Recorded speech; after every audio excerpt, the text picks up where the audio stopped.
다 함께 사도신경으로 신앙 고백하시며 1월 6일 수요일 새벽 예배를 하나님 앞에 올려드리도록 하겠습니다. 전능하사 천지를 만드신 하나님 아버지를 내가 믿사오며 그 외아들 우리 주 예수 그리스도를 믿사오니 이는 성령으로 잉태하사 동정녀 마리아에게 나시고 본디오 빌라도에게 고난을 받으사 십자가에 못 박혀 죽으시고 장사한 지 사흘 만에 죽은 자 가운데서 다시 살아나시며 하늘에 오르사 전능하신 하나님 우편에 앉아 계시다가 저리로서 산자와 죽은 자를 심판하러 오시리라. 성령을 믿사오며 거룩한 공회와 성도가 서로 교통한 것과 죄를 사하여 주시는 것과 몸이 다시 사는 것과 영원히 사는 것을 믿사옵나이다. 아멘. 오늘 우리에게 주실 하나님 말씀은 신약성경 누가복음 2장 41절에서 52절까지 말씀입니다. 제가 가진 성경 신약성경 90쪽이 되겠습니다. 누가복음 2장 41절에서 52절까지 말씀. 그의 부모가 해마다 유월절이 되면 예루살렘으로 가더니 예수께서 12살 되었을 때 그들이 이 절기의 관례를 따라 올라갔다가 그 날들을 마치고 돌아갈 때 아이 예수는 예루살렘에 머무셨더라. 그 부모는 이를 알지 못하고 동행 중에 있는 줄로 생각하고 하룻길을 간 후 친족과 아는 자 중에서 찾되 만나지 못함에 찾으면서 예루살렘에 돌아갔더니 사흘 후에 성전에서 만난즉 그가 선생들 중에 앉으사 그들에게 듣기도 하시며 묻기도 하시니 듣는 자가 다 그 지혜와 대답을 놀랍게 여기더라. 그의 부모가 보고 놀라며 그의 어머니는 이르되 아이야 어찌하여 우리에게 이렇게 하였느냐. 보라 내 아버지와 내가 근심하여 너를 찾았노라. 예수께서 이르시되 어찌하여 나를 찾으셨나이까. 내가 내 아버지 집에 있어야 될 줄을 알지 못하셨나이까 하시니 그 부모가 그가 하신 말씀을 깨닫지 못하더라. 예수께서 함께 내려가사 나사렛에 이르러 순종하여 받드시더라. 그 어머니는 이 모든 말을 마음에 두니라. 예수는 지혜와 키가 자라가며 하나님과 사람에게 더욱 사랑스러워 가더라. 아멘. 오늘 본문은 예수님의 어린 시절에 관한 내용을 소개하고 있습니다. 예수님의 부모는 매년 6월절이 되면 그 절기의 간습을 지키기 위해 예루살렘으로 갔습니다. 6월절은 오순절, 초막절과 함께 유대인의 3대 절기 중에 하나입니다. 본래 이스라엘의 남자들은 이 세 절기를 지키기 위하여 1년에 3번씩 예루살렘을 의무적으로 순례하였습니다. 그리고 예수님이 12살 되던 해에도 그들 부모는 예루살렘으로 올라갔습니다. 그들이 절기를 다 마치고 돌아갈 때 어린 예수님은 부모와 함께 가지 않고 예루살렘에 머물렀습니다. 예수님의 부모는 그날들을 마치고 돌아갈 때 아이 예수가 없어졌다는 사실을 미처 깨닫지 못했습니다. 당연히 그들과 함께 동행하고 있는 줄로 생각하고 하룻길을 간 후 뒤늦게 아이가 없어졌다는 그 사실을 알게 되었죠. 그래서 놀란 그들은 아이를 친족과 아는 자 중에서 찾았지만 결국 찾지 못했습니다. 그래서 부모는 아이를 애타게 찾으며 다시 예루살렘까지 돌아가게 되었던 것이죠. 그리고 부모는 눈에 불을 켜고 찾다가 사흘 만에야 아이를 만나게 되었습니다. 그런데 성전에 있던 예수님은 선생들 가운데 앉아 계시면서 그들에게 듣기도 하고 묻기도 하셨습니다.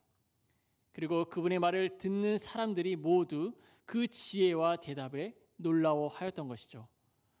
선생들은 유대인의 교사들, 즉 서기관이나 율법사들을 말합니다. 예수님은 바로 그들의 가르침 앞에서 듣고 묻는 시간을 보내고 계셨던 것입니다. 그 시간은 형식적으로는 선생들이 주를 이루고 예수님은 종이 되셨지만 내용면에서는 그 관계가 완전히 바뀌어 있었습니다. 다시 말해서 예수님의 문답 앞에 사람들의 반응은 놀라움 그 자체였던 것이죠. 오늘 누가복음에서 저자인 이 누가는 놀라다라는 그런 의미를 정확하게 나타나기 위해서 헬라어 엑시스템이라는 단어를 선택하였습니다. 이 단어는 누가가 주로 초자연적인 사건들에 대한 반응을 묘사할 때 사용하였습니다. 따라서 그가 이 단어를 문답의 한 가운데에 사용하고 있다는 것은 비록 초자연적인 이적은 일어나지는 않았지만 예수님의 문답과 그 속에 담긴 지혜가 사람들의 상상을 초월하게 하는 것이었음을 드러내기 위해서였다는 것을 우리는 알 수가 있습니다. 그렇다면 누가는 이렇게 기록함으로써 드러내고자 하였던 것은 무엇이었을까요? 그것은 바로 예수님의 정체, 즉 삼위일체 하나님의 한 위격인 하나님의 아들이자 메시아이신 그분의 모습을 이 복음서를 읽는 모든 독자들에게 전달하고 싶었던 것입니다. 따라서 우리는 당시 예수님이 비록 12살밖에 되지 않는 소년이었음에도 불구하고 많은 사람 앞에서 자신의 주체가 되어 자신의 정체, 즉 신성을 계시하셨다는 것을 알 수가 있습니다. 예수님의 초자연적인 문답을 통하여 하나님의 아들이신 그분의 정체성을 볼 수 있었다면 또한 알 수 있는 사실은 그때 그분이 자신에 대한 자의식이 분명하셨다는 것입니다. 예수님의 문답 장면은 이제 막 잃어버린 아이를 발견한 부모에게도 놀라움을 안겨주었습니다. 하지만 그 놀라움은 곧 이어진 책망 속에 묻혀버렸습니다. 특히 어머니의 책망 속에는 아이에 대한 실망감도 묻어 있었습니다. 그래서 48절 말씀에 그의 부모가 놀라며 그의 어머니는 이르되 아이야 어찌하여 우리에게 이렇게 하였느냐 보라 내 아버지와 내가 근심하여 너를 찾았노라. 부모의 마음을 담고 있는 그 근심하다라는 단어는 신약 성경에서 오직 누가만 사용하고 있는 바로 의학 용어임을 알 수가 있습니다. 이 단어는 매우 심한 정신적 충격이나 트라우마라는 그런 뜻을 갖고 있는데요. 이를 통하여 우리는 이 아이의 부모가 얼마나 애간장이 탔는지를 알 수가 있습니다. 아마도 우리 성도님들께서도 한 번쯤 이러한 경험을 해보신 적 있으실 것입니다. 저도 예전에 아이들과 놀이동산에 놀러 갔다가 원희를 한번 잃어버린 적이 있었습니다. 금방 찾기는 했지만 그때의 심정은 바로 오늘 예수님의 이 부모의 마음처럼 심한 정신적 충격으로 다가왔던 적이 있었던 것이죠. 그리고 부모의 책망 앞에서 잘못했어요, 용서해 주세요라는 대답을 기대하였을 부모 앞에서 예수님은 전혀 뜻밖의 말씀을 하셨습니다. 49절 말씀에 어찌하여 나를 찾으셨나이까? 내가 내 아버지 집에 있어야 될 줄을 알지 못하셨나이까? 예수님이 하신 말씀의 의미를 알았다면 부모에게 그 대답은 아무 문제가 되지 않았을 것입니다.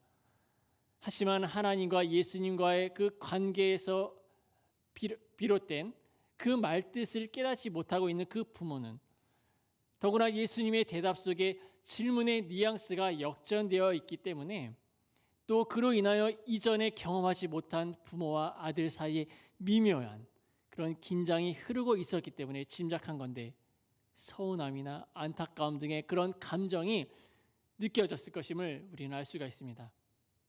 하지만 어머니 마리아는 그런 감정을 접고 예수님의 모든 말씀을 마음에 간직하였습니다. 무엇보다도 우리는 여기서 눈여겨볼 대목이 하나가 있는데요. 그것은 예수님의 대답 속에 담긴 의미란 것이죠. 예수님의 대답 속에는 자신이 하나님의 아들이라는 그런 자의식이 명확하게 들어있었습니다. 그분의 생애는 이미 부모를 포함한 인간들의 인식 궤도를 달리하고 있었습니다. 예수님은 그것을 분명하게 자각하고 있었기 때문에 자신이 자기 아버지 집에 있어야 한다고 바로 그 당위성을 강조하셨던 것이죠. 우리는 이것을 통하여 예수님이 언제부터 그런 자의식을 형성하고 있었는지 정확히 알 수는 없지만 적어도 12살 되던 때에는 이미 그것이 명확하게 자리를 잡고 있었다고 하는 그 사실을 우리는 알 수가 있습니다.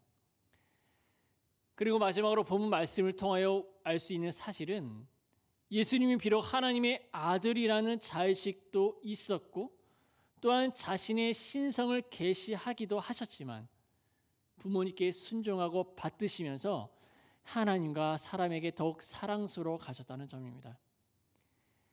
예수님의 자의식에서 비롯된 긴장은 한마디로 찻잔 속의 미풍처럼 사라졌습니다. 예수님은 부모와 함께 나사렛으로 내려가셨고 그곳에서 부모에게 순종하면서 지내셨습니다. 그리고 그곳에서 정상적인 성장 과정을 거치셨는데요. 그리고 지혜와 키가 자라가면서 하나님과 사람에게 더욱 사랑스러워 갔습니다. 예수님의 성장은 공생애를 시작하기 전까지는 이러한 모습을 견지하셨을 것임을 우리는 추정해 알 수가 있습니다.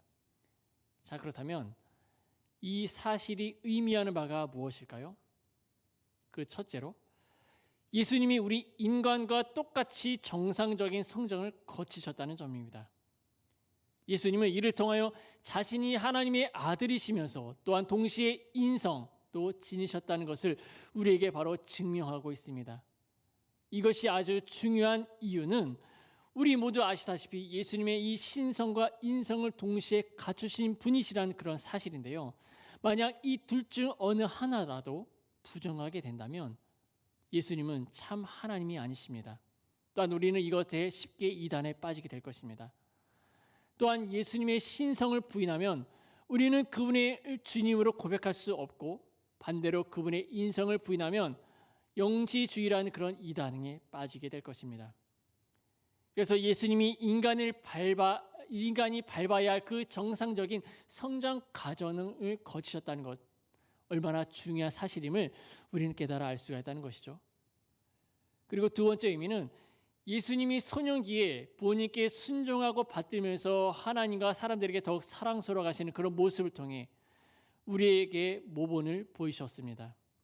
이것은 소년기에 있는 아이들에게 어떠한 삶을 살아야 하는지, 그리고 그 부모에게는 아이들을 어떻게 교육해야 하는지에 대한 지침을 우리에게 제공해 줍니다. 지금 우리가 살아가고 있는 이 시대에 자녀를 양육하기에 많은 어려움이 있는 시대입니다. 특별히 자녀 교육에 있어서 어떻게 하나님 말씀으로 양육해야 하는지 또한 많은 고민하고 계시는 부모님들도 계실 것입니다. 그러나 무엇보다도 우리의 자녀들이 부모님께 순종하고 예수님을 잘 따르고 믿고 살아가기 위해선 먼저 부모된 우리가 주님 앞에 온전한 모습으로 바로 서는 것이 중요합니다. 부모는 자녀의 거울이기에 부모된 우리들이 바른 신앙생활의 모범이 되어 바로 우리 아이들에게 좋은 영향력으로 믿음의 유산을 물려주어야 할 것입니다. 그러므로 사랑하는 영광께 모든 성도님들, 우리가 믿음의 본을 우리 아이들에게 먼저 보여주어서 그 믿음의 유산을 우리 아이들에게 잘 물려줄 수 있는 그런 삶을 살아가시길 주님의 이름으로 간절히 소망합니다. 마지막 세 번째 의미는 예수님이 하신 대답이 부모를 무시하신 데에서 비롯되지 않았다는 점이죠. 49절에서 예수님은 자신의 부모에게 어떻게 대답하셨습니까? 어찌하여 나를 찾으셨나이까? 내가 내 아버지 집에 있어야 될 줄 알지 못하셨나이까? 이것은 자칫 부모의 무지에 대한 예수님의 무시가 들어있는 것처럼 비춰질 수가 있습니다. 그러나 예수님이 부모에게 순종하고 받드셨다는 그 사실과 그리고 하나님과 사람에게 사랑스러워 가셨다는 그 사실을 고려해 보았을 때 예수님은 자신의 자의식에서 비롯된 자기 정체성을 계시하시려는 그런 의도로 그렇게 말씀하셨을 뿐 부모를 무시해서 그렇게 하지 않으셨다는 것을 우리가 깨달아 알 수 있는 것이죠. 우리는 오늘 본문 말씀을 통해서 예수님이 자신의 자의식에서 비롯된 자기 정체성을 계시하신 것을 깨닫게 되었습니다. 예수님은 12살이 되셨을 때 부모님과 함께 유월절을 지키기 위해 예루살렘으로 올라가셨습니다. 그러나 부모님의 불찰로 그곳에 남게 된 예수님은 선생님들 중에 앉아 그들의 말을 듣기도 하고 묻기도 하셨는데 듣는 사람 모두 그 지혜와 대답에 놀랍게 여겼습니다. 이처럼 누가는 이것을 통하여 바로 예수님의 그 신성, 즉 예수님께서는 하나님의 아들이시다라고 하는 그런 사실을 우리에게 드러내고 있는 것이죠. 또한 아이를 찾아 예루살렘으로 돌아온 그 부모도 그것을 목격하고 놀라움을 금치 못하였지만 오히려 책망하려는 것이 먼저였습니다. 그래서 12살 된 아들 예수를 책망하였던 것이죠. 그러나 예수님은 의외의 대답으로 이미 자신이 하나님의 아들이라는 그런 자의식을 가지고 계셨다는 것을 우리에게 보여주었습니다. 그리고 나사렛으로 돌아간 예수님은 부모님께 무엇보다 더욱더 순종하여 받으면서 지혜와 기가 자라가며 하나님과 사람에게 더욱 사랑스러워 가셨다는 것을 통해 우리는 바로 이 예수님께서 인간과 똑같이 정상적인 성장을 밟으셨을 뿐만 아니라 그런 모범적인 삶을 사셨다는 것을 우리에게 가르쳐주고 있습니다. 자, 그렇다면 오늘 말씀을 기록한 누가는 우리에게 어떻게 메시지를 전하고 싶었던 것일까요? 그것은 바로 예수님이 하나님의 아들 그리스도이시기 때문에 그분을 있는 그대로 인정하고 또한 주님을 영접해야 한다는 것을 우리에게 가르쳐주고 있는 것이죠. 또한 예수님처럼 우리도 부모님께 순종하고 받들면서 하나님과 사람에게 더욱 사랑스러워가는 그런 모습으로 살아가야 할 것입니다. 사랑하는 영광교회 성도님들, 오늘 우리는 예수님께서 하나님의 아들 되심과 또한 완전한 인성을 갖추신 분이심을 통해서 우리를 구원하시기 위한 하나님의 놀라운 구원 계획을 이루시기 위함이었다는 것을 우리는 오늘 본 말씀 통해 깨달아 알 수가 있습니다. 그래서 우리는 더욱더 예수 그리스도의 십자가의 은혜와 부활을 기억해야 할 것입니다. 그러므로 말미암아 그 예수님의 그 십자가와 그 사랑, 그래서 무엇보다도 예수님이 기뻐하시는 그런 삶, 하나님이 기뻐하시는 그런 귀한 삶으로 이번 2021년 한 해를 주님과 늘 동행하며 임마누엘의 하나님을 늘 경험하는 그런 귀한 삶을 살아가시길 주님의 이름으로 간절히 소망합니다. 아멘. 기도하도록 하겠습니다. 하나님 아버지 감사합니다. 오늘 우리는 예수님께서 우리에게 보여주신 그 말씀을 통하여 예수님께서는 참 인간이시고 또한 참 하나님의 아들이심을 우리는 본문 말씀을 통해 깨달아 알게 되었습니다. 무엇보다도 하나님 우리를 구원하시기 위해 이 땅에 오신 그 예수 그리스도께서 하나님의 그 놀라운 구원의 계획을 이루시기 위함이었음을 우리가 깊이 깨닫고 또한 이 땅에 오셔서 우리를 죄에서 구원하시기 위한 그 은혜, 그 십자가의 그 은혜와 부활의 그 사랑을 더더 깊이 깨닫고 기억하면서 하나님께서 기뻐하시는 귀한 삶을 하나 살아가는 참된 자녀된 모습으로 살아갈 수 있도록 도와주시옵소서. 감사하며 예수 그리스도의 이름으로 기도드립니다. 아멘. 우리 말씀을 기억하면서 찬송가 96장 찬송 부르시는 우리 잠깐 기도 제목을 갖고 기도 제목을 나누고 주기도문으로 우리 예배를 마치도록 하겠습니다.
시간 우리 기도 제목 세 가지를 놓고 기도하도록 하겠습니다. 먼저 그의 나라와 그의 일을 구하는 영광의 가족들이 되게 하시고 온전하신 예수 그리스도를 바라보게 하여 주시옵소서. 그래서 말씀과 기도로 회복하여 하나님 다시 한번 일으켜 세워주시는 그런 은혜를 하나님 우리에게 허락하여 주시옵소서. 또한 코로나19로 인하여 혼란한 이 나라를 국리를 겨주시고 의심과 불안으로 고통받는 국민의 마음을 하나님 보살펴 주시옵소서. 그래서 참된 평화를 누릴 수 있도록 도와주시옵소서. 그리고 마지막으로 교회를 이끌어가는 담임 목사님과 모든 교역자들이 성령으로 충만케 하여 주시옵시고 더욱더 영간의 강건함을 하나님 허락해 주셔서 맡긴 그 사역들을 잘 감당하며 나갈 수 있도록 우리 통성으로 기도하고 주기도문으로 우리 예배를 마치도록 하겠습니다. 기도하도록 하겠습니다. 하나님 아버지 감사합니다. 우리에게 2021년 새해를 하나님 허락해 주셨습니다. 하나님 2021년 새해 하나님 표현은 먼저 그의 나라 그의 의를 구하는 그런 아버지 표로서 무엇보다도 하나님 먼저 우리가 그의 나라 그의 의를 구하는 그런 영광의 가족들이 될 수 있도록 하나님 도와주시옵소서. 그래서 하나님 온전하신 예수 그리스도를 바라보게 해주시옵시고 올 한 해는 말씀과 기도로 더욱더 무장하여 하나님 회복의 역사 무너졌던 것들이 다시금 회복되는 그런 귀한 하나님의 그 은혜를 경험할 수 있도록 하나님 역사하여 주시옵소서. 또한 아버지 하나님 코로나19로 인하여 하나님 지금도 많이 혼란한 가운데 있습니다. 하나님 이 나라 이 민족을 국리를 겨 주시옵소서. 하나님 무엇보다도 하나님 의심과 불안으로 하나님 고통받고 있는 그런 국민들의 그런 마음들을 하나님 보살펴 주시옵시고 무엇보다도 하나님 우리 영광께 모든 성도님들의 마음 하나님 불안한 마음을 다 내려놓고 아버지 코로나보다 위에 계신 그 예수 그리스도를 바라보면서 하나님 더욱더 주님을 의지하며 참된 평화가 하나님 우리 가운데 나타날 수 있도록 하나님 도와주시옵소서. 하나님 코로나19가 하루속히 해결되는 아버지 2021년 될 수 있도록 도와주시옵시고 하루속히 예배가 회복될 수 있도록 하나님 도와주시옵소서. 또한 아버지 하나님 교회를 이끌어가는 담임 목사님과 모든 교역자들 하나님 일일이 한 명 한 명씩 기억하여 주시옵소서. 무엇보다도 하나님 성령의 충만한 은혜를 하나님 내려 주시옵소서. 그래서 하나님께서 주신 그 사역들을 하나님 잘 감당하며 나갈 수 있도록 도와주시옵시고 더욱더 영육간의 강건함으로 하나님 허락하여 주셔서 하나님께서 주신 그 은혜로 말미암아 이 모든 것들 아버지 2021년도에 있을 그 사역들을 하나님 잘 감당하는 그런 귀한 아버지 하나님의 그 일꾼들 하나님 그런 종들 하나님 될 수 있도록 하나님 도와주시옵소서. 모든 것을 주님께 맡깁니다. 하나님 함께해 주시기 위하며 거룩하신 예수 그리스도의 이름으로 기도드립니다. 아멘. 하늘에 계신 우리 아버지여 이름이 거룩히 여김을 받으시오며 나라가 임하시오며 뜻이 하늘에서 이루어진 것 같이 땅에서도 이루어지이다. 오늘 우리에게 일용할 양식을 주옵시고 우리가 우리에게 죄 지은 자를 사하여 준 것 같이 우리의 죄를 사하여 주옵시고 우리를 시험에 들게 하지 마옵시고 다만 악에서 구하옵소서. 대개 나라와 권세와 영광이 아버지께 영원히 있사옵나이다. 아멘.